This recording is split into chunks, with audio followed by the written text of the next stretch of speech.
With all the fancy hotel options you have when you're traveling, you might forget that the good old bed and breakfast is still alive and thriving. Tony takes you today to Wales to check out the Peddlers Inn.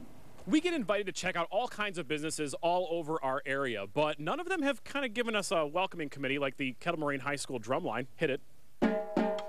It's the Peddlers Inn in Wales. And it's a beautiful Queen Anne Victorian that provides you with a wonderful accommodations, private baths, and a 4-course breakfast. Denise Nierzwicki is the innkeeper. She's your gracious host, providing comfortable Christian hospitality while you're in this historic home. The house was built in 1887. It was built by a Welsh immigrant to the village of Wales.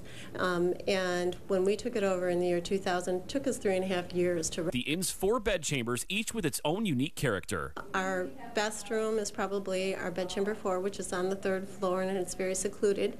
It has a king-size bed and has a beautiful 2-person soaker tub, a bed and breakfast fireplace, and a small dinette area for you to have your own in-room breakfast service. On the 2nd floor, bedchamber 1 is done in reds and whites to rejuvenate you and give you a little more energy. Bedchamber 2 is a bit more manly with its regal tones and gorgeous canopy bed. And bedchamber 3 is subtle with monochromatic decor designed to help you decompress. It's also the choice of newlyweds for their wedding night stay. But it's the breakfast that people are talking about. We've learned that when it's a bed and breakfast, half of it's your overnight stay, but the other half, which to me